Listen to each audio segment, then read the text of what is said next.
মধ্যপ্রাচ্যের উত্তেজনা আবারও বিপজ্জনক মোড় নিয়েছে। সাম্প্রতিক ঘটনা প্রবাহে এমন এক পরিস্থিতির সৃষ্টি হয়েছে যেখানে কূটনৈতিক সমঝোতার আশা মুহূর্তেই সামরিক সংঘাতে রূপ নিতে পারে। যুক্তরাষ্ট্রের সামরিক পদক্ষেপের পর ইরান যে গতিতে পাল্টা প্রতিক্রিয়া দেখিয়েছে তা শুধু ওয়াশিংটন নয়, গোটা আন্তর্জাতিক অঙ্গনকেই নতুন করে ভাবতে বাধ্য করেছে। বিশ্লেষকদের মতে এই সংঘাত যদি আরও বিস্তৃত হয় তাহলে তার প্রভাব শুধু মধ্যপ্রাচ্যে সীমাবদ্ধ থাকবে না, বরং বৈশ্বিক অর্থনীতি, জ্বালানি বাজার এবং আন্তর্জাতিক নিরাপত্তা ব্যবস্থাও বড় ধরনের চাপের মুখে পড়তে পারে। এ ঘটনার সূচনা হয় হরমুজ প্রণালীর কাছাকাছি একটি বাণিজ্যিক জাহাজে হামলার ঘটনাকে কেন্দ্র করে। হামলার পরপরই যুক্তরাষ্ট্র ইরানের বিরুদ্ধে অভিযোগ তোলে এবং দাবি করে এই ঘটনার পেছনে তেহরানের প্রত্যক্ষ ভূমিকা রয়েছে। যদিও আন্তর্জাতিক পর্যায়ে তখনও কোনো স্বাধীন তদন্ত বা সুস্পষ্ট প্রমাণ সামনে আসেনি, তবুও ওয়াশিংটন দ্রুত কঠোর অবস্থান গ্রহণ করে। মার্কিন প্রশাসনের বক্তব্যে পরিস্থিতি আরও উত্তপ্ত হয়ে ওঠে এবং দুই দেশের মধ্যে বিদ্যমান উত্তেজনা নতুন মাত্রা পায়। এরপর মার্কিন প্রেসিডেন্ট ডোনাল্ড ট্রাম্প প্রকাশ্যে মন্তব্য করেন যে সাম্প্রতিক ঘটনা পূর্ববর্তী সমঝোতার চেতনার পরিপন্থী এবং এটি গ্রহণযোগ্য নয়। তার বক্তব্যের অল্প সময়ের মধ্যেই যুক্তরাষ্ট্রের সামরিক বাহিনী ইরানের কয়েকটি গুরুত্বপূর্ণ কৌশলগত স্থাপনায় হামলা চালায় বলে বিভিন্ন আন্তর্জাতিক সূত্রে খবর প্রকাশিত হয়। এই পদক্ষেপকে তেহরান সরাসরি আগ্রাসন হিসেবে বর্ণনা করে এবং জানিয়ে দেয় এই হামলার জবাব অবশ্যই দেওয়া হবে। ইরানও অপেক্ষা করেনি, কয়েক ঘন্টার মধ্যেই দেশটির ইসলামী বিপ্লবী গার্ড বাহিনী বা আইআরজিসি এক বিবৃতিতে জানায় উপসাগরীয় অঞ্চলে অবস্থিত মার্কিন সামরিক স্থাপনাগুলোর বিরুদ্ধে সফল পাল্টা অভিযান পরিচালনা করা হয়ে গেছে। তাদের দাবি, এই অভিযানের মাধ্যমে যুক্তরাষ্ট্রকে স্পষ্ট বার্তা দেওয়া হয়েছে যে ভবিষ্যতে যে কোনো সামরিক আগ্রাসনের জবাব আরও কঠোরভাবে দেওয়া হবে। একই সঙ্গে আইআরজিসি সতর্ক করে জানায়, পরিস্থিতি যদি আরও উত্তপ্ত হয় তাহলে পরবর্তী প্রতিক্রিয়া হবে আরও বিস্তৃত এবং আরও শক্তিশালী। এই পাল্টাপাল্টি সামরিক পদক্ষেপ আন্তর্জাতিক কূটনৈতিক মহলেও উদ্বেগ সৃষ্টি করছে, কারণ মাত্র কিছুদিন আগেও অনেকের ধারণা ছিল যে দুই দেশের মধ্যে উত্তেজনা ধীরে ধীরে কমার পথে রয়েছে এবং আলোচনার মাধ্যমে একটি স্থিতিশীল সমাধানের সম্ভাবনা তৈরি হয়েছে। কিন্তু সাম্প্রতিক সংঘর্ষ সেই আশাকে বড় ধরনের ধাক্কা দিয়েছে।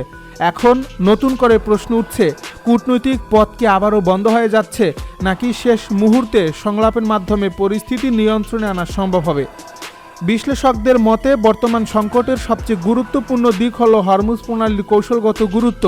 বিশ্বের উল্লেখযোগ্য পরিমাণ অপরিশোধিত তেল এবং তরলীকৃত গ্যাস এই জলপথ দিয়েই আন্তর্জাতিক বাজারে পৌঁছে থাকে। এর ফলে এই অঞ্চলের সামান্য অস্থিরতাও আন্তর্জাতিক জ্বালানি বাজারে বড় ধরনের প্রভাব ফেলতে পারে। যদি সামরিক সংঘাত আরও বিস্তৃত হয় কিংবা এই নৌপথে হামলা ব্যাহত হয় তাহলে বিশ্ববাজারে তেলের দাম দ্রুত বৃদ্ধি পাওয়ার আশঙ্কা রয়েছে। এদিকে মধ্যপ্রাচ্যে অবস্থানরত বিভিন্ন দেশের সামরিক ঘাঁটিগুলো এখন বাড়তি সতর্ক অবস্থানে রয়েছে। নিরাপত্তা বিশ্লেষকদের মতে যদি সংঘাত দীর্ঘস্থায়ী হয় তাহলে শুধু যুক্তরাষ্ট্র বা ইরান নয়, এই অঞ্চলে অবস্থান নেওয়া অন্যান্য দেশও পরোক্ষভাবে এর প্রভাবের মধ্যে পড়তে পারে। সেই কারণে আন্তর্জাতিক সম্প্রদায় পরিস্থিতির উপর নিবিড় নজর রাখছে এবং অনেক দেশ উভয় পক্ষকে সংযম প্রদর্শনের আহ্বান জানাচ্ছে। রাজনৈতিক বিশ্লেষকদের আরেকটি গুরুত্বপূর্ণ পর্যবেক্ষণ হলো, বর্তমান পরিস্থিতি শুধু সামরিক শক্তির লড়াই নয়, এটি প্রভাব বিস্তার, কৌশলগত অবস্থান এবং আঞ্চলিক নেতৃত্বের প্রশ্নও বটে। ইরান একদিকে নিজেদের প্রতিরোধ সক্ষমতার বার্তা দিতে চাইছে, অন্যদিকে যুক্তরাষ্ট্র তার সামরিক উপস্থিতি ও কৌশলগত অবস্থান অক্ষুণ্ণ রাখার চেষ্টা করছে। এর ফলে দুই দেশের এই টানাপোড়েন এখন বৃহত্তর রাজনৈতিক প্রতিযোগিতার অংশ হয়ে উঠছে।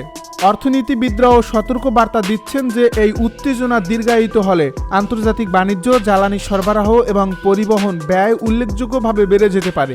বিশেষ করে যেসব দেশ আমদানিকৃত জ্বালানির উপর নির্ভরশীল তাদের অর্থনীতিতে চাপ আরও বাড়তে পারে। এর পাশাপাশি বৈশ্বিক শেয়ার বাজারেও অস্থিরতা দেখা দেওয়ার আশঙ্কা উড়িয়ে দেওয়া যাচ্ছে না। এদিকে সামাজিক যোগাযোগ মাধ্যমেও বিষয়টি নিয়ে ব্যাপক আলোচনা চলছে। কেউ মনে করছে দ্রুত পাল্টা জবাব দিয়ে ইরান তাদের সামরিক সক্ষমতার বার্তা দিয়েছে, আবার অন্য একটি অংশের মতো যে কোনো ধরনের সামরিক সংঘাত শেষ পর্যন্ত সাধারণ মানুষের জন্যই সবচেয়ে বড় দুর্ভোগ ডেকে আনে। তাই যুদ্ধ নয়, আলোচনার পথই হওয়া উচিত স্থায়ী সমাধানের একমাত্র উপায়।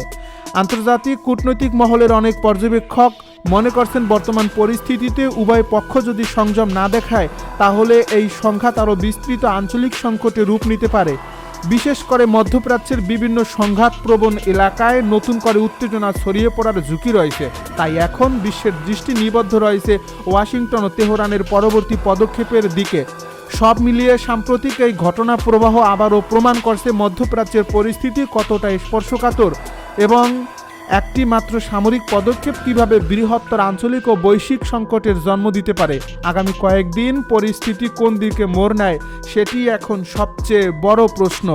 মার্কিন পক্ষের দাবি, হরমুজ প্রণালী দিয়ে চলাচলকারী সিঙ্গাপুরের পতাকাবাহী একটি বাণিজ্যিক জাহাজের ড্রোন হামলার সঙ্গে ইরানের সংশ্লিষ্টতা রয়েছে। সেই ঘটনাকে তারা যুদ্ধবিরতির শর্ত লঙ্ঘনের উদাহরণ হিসেবে বিবেচনা করেছে। যুক্তরাষ্ট্রের ভাষ্য অনুযায়ী এই কারণেই ইরানের ক্ষেপণাস্ত্র ঘাঁটি, ড্রোন সংরক্ষণ কেন্দ্র এবং উপকূলীয় নজরদারি ব্যবস্থাকে লক্ষ্য করে অভিযান পরিচালনা করা হয়েছে। তবে ঘটনার পরপরই ইরানের পক্ষ থেকে ভিন্ন চিত্র তুলে ধরা হয়েছে। দেশটির রাষ্ট্রীয় গণমাধ্যম জানায়, হরমুজগান প্রদেশের সিরি এলাকায় বিস্ফোরণের শব্দ শোনা গেলেও ব্যাপক সামরিক ক্ষয়ক্ষতির বিষয়টি নিশ্চিত করা হয়নি। তাদের দাবি, একটি টেলিযোগাযোগ টাওয়ারে দুটি প্রজেক্টে আঘাত করছে। একই সঙ্গে তেহরান স্পষ্ট করে জানিয়েছে, সিঙ্গাপুরের বাণিজ্যিক জাহাজে হামলার অভিযোগ তারা আনুষ্ঠানিকভাবে স্বীকার করছে না, বরং এই অভিযোগকে ঘিরে বিভিন্ন আন্তর্জাতিক মহলে যে আলোচনা চলছে তা নিয়েও তারা সতর্ক অবস্থান নিয়েছে। ইরানের কর্মকর্তারা আবারও হরমুজ প্রণালীর কৌশলগত গুরুত্বের বিষয়টি সামনে এনেছেন। তাদের বক্তব্য, এই জলপথের নিরাপত্তা এবং বাণিজ্যিক ব্যবস্থাপনা নিয়ে সিদ্ধান্ত নেওয়ার অধিকার মূলত ইরান বা ওমানের। ইরানের উপপররাষ্ট্রমন্ত্রী কাশেম গারিবাবাদি বলেন, ইরানের ভূমিকে উপেক্ষা করে হরমুজ প্রণালীতে নিরাপদ নৌ চলাচল নিশ্চিত করা সম্ভব নয়। তার এই বক্তব্য থেকে স্পষ্ট, তেহরান এখনও নিজেদের আঞ্চলিক প্রভাব ও কৌশলগত অবস্থান থেকে এক চুলো সরে আসতে প্রস্তুত নয়। বিশ্লেষকদের মতে এই নতুন সামরিক অভিযান এমন এক সময়ে ঘটছে যখন দুই দেশের মধ্যে যুদ্ধ পরবর্তী সমঝোতা বাস্তবায়ন নিয়ে নানা মুখে আলোচনা চলছিল। পারমাণবিক কর্মসূচি, সমৃদ্ধ ইউরেনিয়ামের ভবিষ্যৎ, নিষেধাজ্ঞা শিথিল করার সম্ভাবনা, হরমুজ প্রণালীর নিরাপত্তা এবং আঞ্চলিক মিত্র গোষ্ঠীগুলোর ভূমিকা, এসব বিষয় নিয়ে আগে থেকেই মতবিরোধ ছিল। নতুন এই হামলা সেই আলোচনাকে আরও কঠিন ও অনিশ্চিত করে তুলতে পারে বলে আশঙ্কা করা হচ্ছে। কূটনৈতিক পর্যবেক্ষকদের মতে, যুদ্ধবিরতির পর সবচেয়ে গুরুত্বপূর্ণ বিষয় ছিল পারস্পরিক আস্থা তৈরি করা। কিন্তু যখন আলোচনার পাশাপাশি সামরিক অভিযানও চলতে থাকে, তখন সেই অবস্থা দ্রুত ভেঙে পড়ে। যুক্তরাষ্ট্র বলছে, তার আত্মরক্ষার স্বার্থে এই আন্তর্জাতিক নৌ চলাচলের নিরাপত্তা নিশ্চিত করতেই এই পদক্ষেপ নিয়েছে। অন্যদিকে ইরান এটিকে নিজেদের সার্বভৌমত্বের উপর চাপ সৃষ্টি এবং রাজনৈতিক বার্তা দেওয়ার প্রচেষ্টা হিসেবে দেখছে।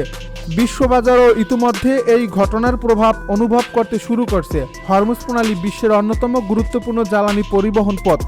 প্রতিদিন বিপুল পরিমাণ অপরিশোধিত তেল ও গ্যাস এই পথ দিয়ে আন্তর্জাতিক বাজারে পৌঁছে।